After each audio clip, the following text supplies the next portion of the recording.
Welcome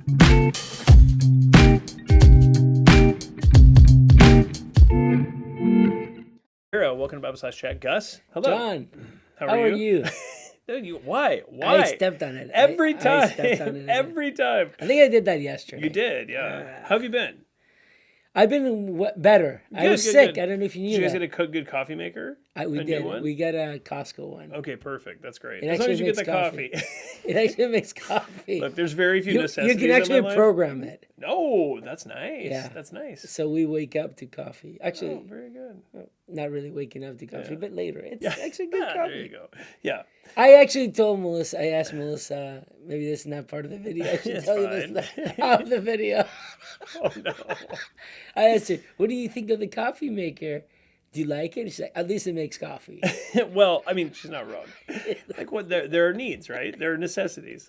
At least it makes coffee. You're right. That's good. That's perfect. Speaking of marriage. Yes. Oh, man.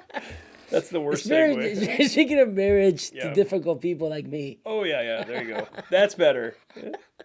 Good save. If you read the Old Testament, you look at Genesis, and you see, early on, you see people being married to multiple people. Yeah. The most famous one is Jacob, right? Yeah. He's married to his sisters. How should we think about that? Yeah. And that's a question that we got not long ago. So help us. Yeah. How do we think about that? So the question is, like, how does God feel about that? So clearly this is in the story. It's all over the place. Abraham, he has Sarah, then he sleeps with her handmaid. Seems to be like a culturally appropriate thing to do. Then Sarah dies. He's marrying other ladies. Then you have Isaac only has Rebekah, but then Jacob has 4 wives, actually, both the sisters and their handmaids. And then you have multiple marriages all the way through the book of Judges into the book of 1 Samuel. David. Elkanah has 2 wives, and Hannah is the mother of Samuel. She can't get pregnant. David has multiple wives. Solomon is like the king of this. Yeah. He's like tons of wives and concubines. More wife, more problems. Which is effectively what I'm going to say for the next 5 minutes. So how does God feel about that? Right. Yeah. That's the question. Well, there's a couple texts that are interesting. The first one, like we want to start with how God starts. Like, what does God say is right? And in Genesis chapter 2, verse 23, he gives Genesis chapter 1. Forgive me. Genesis chapter 1, he gives a specific order here. He says, "Let us make man in our image," verse 26, according to our likeness. Let them rule, and he gives them dominion. He says, God created man in his own image. Verse 28, God blessed them, and God said, "Be fruitful and multiply, fill the earth and subdue it." So you have this statement about the fruitfulness and multiplication of man and woman, right? And then in chapter 2, you have the language where he talks about a helper who's suitable for him. Chapter 2, verse 18, the Lord said, "It's not good for the man to be alone. I will make him a helper suitable for him." So you have someone who's going to now pair with Adam. Who is that? Well, it's Eve, verse 21. So the Lord caused a deep sleep to fall upon the man, and he slept, and he took one of his ribs and closed up the flesh of that place. Fashioned the woman, verse 23, the man said, "This is now bone of my bone and flesh of my flesh. She shall be called woman. She was taken out of man. For this reason, a man shall leave his father and his mother and be joined to his wife, and they shall become one flesh." So you have the language of marriage being contained there, and that language is actually repeated by Christ in Matthew 19 and by Paul in Ephesians chapter 5, where that language is used for one man and one woman in a monogamous relationship alone. So what's going on in the Old Testament and all these rules? Well, and all these people who do these terrible things. There's a couple places where the text of Scripture informs us. One is in Exodus 21. In Exodus 21, you have a stipulation given for a man who has more than one wife, potentially more than one wife. Verse 10 of chapter 21, it says, "If he takes to himself another woman, he may not reduce her food, her clothing, or her conjugal rights. If he will not do these 3 things for her, then she shall go out for nothing without payment of any money." So you have this language of like, you have to take care of your wife, and that's crucial, even if it's a second wife. And then in Deuteronomy chapter 17, we have the law of the kings.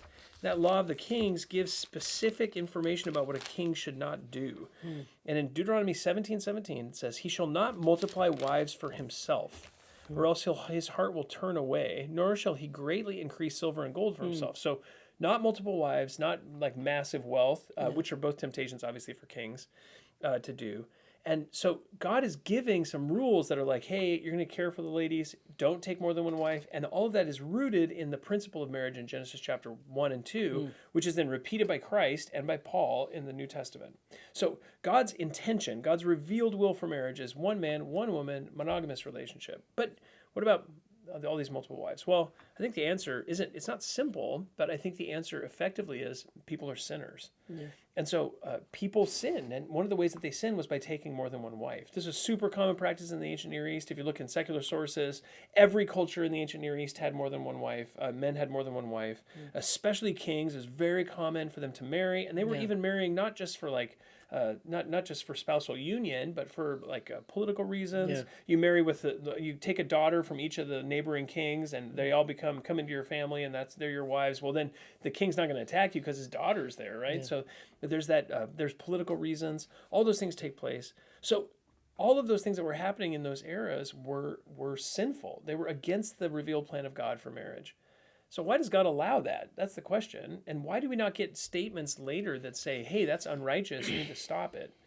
Well, it's interesting. Every single time more than one wife is mentioned, it always causes conflict. Yeah. So you get conflict with Abraham, Hagar, Sarah. You get conflict with Jacob and his wives. There's conflict all the time there. Samuel is born from conflict between Elkanah and Hannah and his other wife. Yeah, Peninnah, who are at war with each other because Hannah is not getting pregnant. She's angry and discontent. David's entire, the downfall of David's kingdom, really with Absalom, is because he had more than one wife. Yeah. So what you're actually seeing is, does God condemn it? Well, he lays out his revealed will, and he gives specific instructions about what ought to be. Yeah. Where those rules are not followed, there is suffering. Yeah. And so what God is saying is, look, keep my rules, you'll be happy. Don't keep my rules. Here's some examples of people who didn't keep my rules, and it caused tons of problems and conflict. So does God like turn a blind eye to that? Or in the Old Covenant, was there a different rule for multiple marriages? No. All of that is unrighteous. Any type of polygamy is unrighteous. And the sin that they were committing caused pain in their lives. Now, these are godly people who still committed sin. We should be willing to admit that we are also people who love God, but who still commit sins. And those sins bring sorrow into our lives. We don't necessarily sin in this way because we live in a culture where it's not common. But we sin in other ways with worldliness and other things where the ancient cultures would be aghast at some of the things that we do. And yet they would say, well, we judge them. They would judge us in a similar way. So we want to understand that all human beings are sinners, and that the sins that these men were committing, even though they're not specifically punished by God, were punished because God's rules are being violated, and where the rules are violated, there's pain. Yeah. That's very helpful. I actually was thinking when you were talking about Lamech early on, exactly, right? Exactly. One of the first examples where there's no judgment based on made on what he's doing. Yeah. He's a wicked man. Yeah, Genesis 4.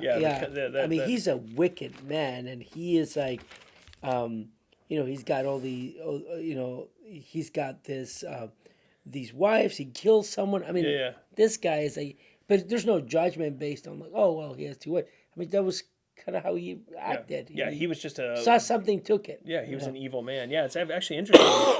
God gives the stipulation on marriage in Genesis 2 and 3. And by the end of Genesis chapter 4, with Lamech in verse 23, it says, Lamech said to his wives, Ada and Zillah, listen to my voice, you wives of Lamech, give heed to my speech. I've killed a man for wounding me and a boy for striking me. So you have him. He's a total jerk, like wildly evil in various ways, super vengeful. And one of the things that Moses records for us is the fact that he had more than one wife. Yeah, exactly. Which should indicate, this is actually an issue. Yeah. That's actually another issue in this man who was wildly unrighteous in every possible way. Yeah.